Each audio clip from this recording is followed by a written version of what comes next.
how to think about motivation. We'll think about it from the hypothalamic perspective. So we could say one thing that motivation does is set goals. We could say that emotions track progress towards goals. And I'm going to use that schema even though it's not exactly right. So you say, well, motivation determines where you're going to aim. So if you're hungry, you're going to aim at something to eat. And then that will organize your perceptions so that you zero out everything that isn't relevant to that task, which is almost everything. You concentrate on those few things that are going to facilitate your movement forward. When you encounter those things, that produces positive emotion. As you move through the world towards your goal, and you see that things are laying themselves out that facilitate your movement forward, those things cause positive emotion. And if you encounter anything that gets in the way, then that produces negative emotion. And it can be like threat, because you're not supposed to encounter something that gets in the way. It can be anger, so that you move it away. It can be frustration, disappointment, grief. Those would, if you had a response that serious to an obstacle, it would probably punish the little motivated frame right out of existence. You know, so you walk downstairs and, I don't know, the contracting company has set a wrecking ball through your kitchen. It's like, that's going to be disappointing. You're not going to keep eating the peanut butter sandwich in the rubble. That little frame is going to get punished out of existence, and some new goal is going to pop up in its stead. And you know, one of the things we're going to try to sort out is how do you decide when you've encountered an obstacle that's so big that you should just quit and go do something else? Because that's not obvious. You know, and you can get into counterproductive persistence pretty easily. So we don't know how people solve that problem. It's a really complicated one. So anyways, we're going to work on that scenario. Your hypothalamus pops up micro goals that are directly relevant to biological survival. That produces a frame of reference. So it's not a goal, it's not a drive, and it's not a collection of behaviors. It's a little personality. And the personality has a viewpoint, it has thoughts that go along with it, it has perceptions, it has action tendencies, all of that. You can see this in addiction, most particularly.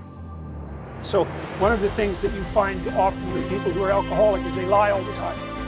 And that's because when they've built a little alcohol-dependent personality inside of themselves, or a big one, maybe it's 90% of their personality. And one of the things that consists of is all the rationalizations that they've used over the years to justify their addiction to themselves and to other people. And so the addiction has a personality. You know, and so when the person is off, well, maybe they're addicted to meth or something like that, where, you know, the addiction is more,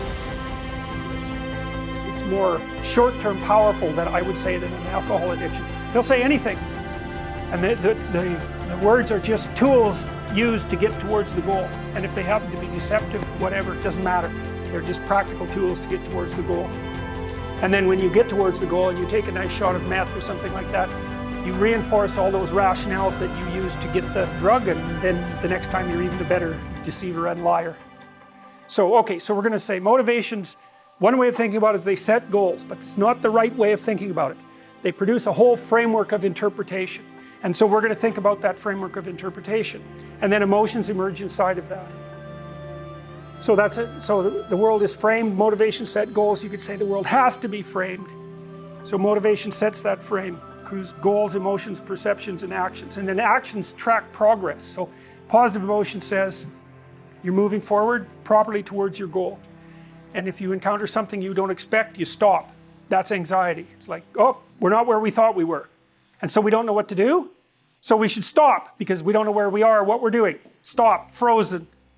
And then the more powerful negative emotions like pain, they might make you get out of there.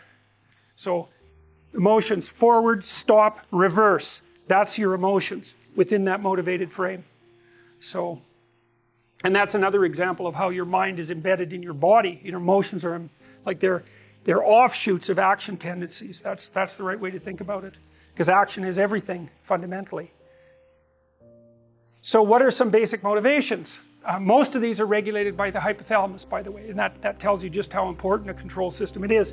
The other thing that's useful to know about the hypothalamus is that it has projections going up from it that are like tree trunks, and inhibitory projections coming down that are like grapevines.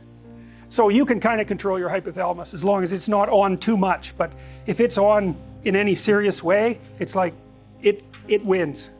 So partly what you do To stop yourself from falling under the dominion of your hypothalamus is to never ever be anywhere where its action is necessary, right? You don't want to go into a biker bar because you might find yourself in a situation where panicked defensive aggression is immediately necessary. You probably don't want that. You don't want the panic, you don't want the terror, you don't want the frenzied fight, you don't want any of that. You don't want to have to run away in absolute panic. So you just don't go there. And a huge part of how we regulate our emotions is just by never going anywhere where we have to experience them. And so that has very little to do with internal inhibitory control and everything to do with staying where you belong. So, okay. So, basic motivations: hunger, thirst, pain. Pain is not regulated by the hypothalamus, that's a different circuit. Anger/aggression, thermoregulation, panic and escape, affiliation and care, sexual desire, exploration, play. And you can kind of break those in, into the classic Darwinian categories too, and say, well, there's a set of motivations that go along with self-maintenance, that'd be your survival, ingestive and defensive. See, I've sort of coded them there. So the self-maintenance, there's an ingestive set of basic motivations that go with self-maintenance. You say that's hunger, thirst. There's a set of defensive motivations: pain, anger, thermoregulation, panic and escape. And then there's motivations that are associated with reproduction: affiliation, care, and sexual desire. And then I put exploration and play sort of outside of that. I would say because those two things serve both of these approximately equally. When people share good news about their life, people don't necessarily respond positively. You know, they don't get encouragement. And people need so little encouragement. It's just unbelievable. And so they'll tell me something good, and I'm like, oh, that's so good. You know, somebody says, oh, I'm getting along way better with my father. I haven't seen him for 10 years, and now we get along. It's like, God, great. And then the power of that, you can't overstate the power of that for individuals to get their life together. The individual's an unbelievably powerful force, and every single person who gets their act together a little bit has the capacity to spread that around them. It's a chain reaction, and so it's a lovely thing to see. You have to treat yourself like you matter, because if you don't, then you don't take care of yourself, and you become vengeful and cruel.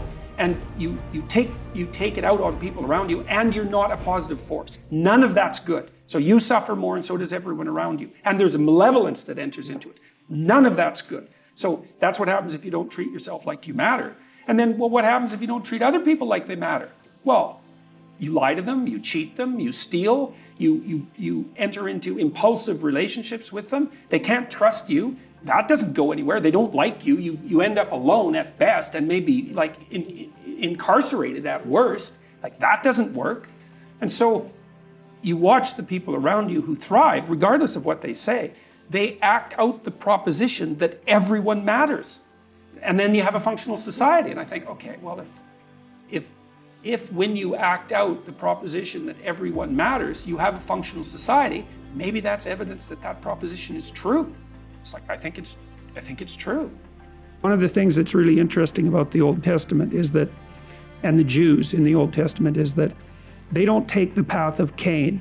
Every time they're walloped by God, which is like fairly frequently, they say, we must have done something wrong and we have to set ourselves right.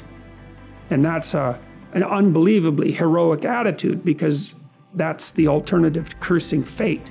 It's like you take the responsibility for failure onto yourself, and you think, well, if I just had my act together a little bit more, if I took advantage of every opportunity that was put in front of me, if I wasn't resentful and bitter, then I could have done something that would have tilted the situation in a different direction. And like, that's almost inevitably true. Dostoevsky, I think, said something like, every man is responsible for everything that happens to him and everything that happens to everyone else.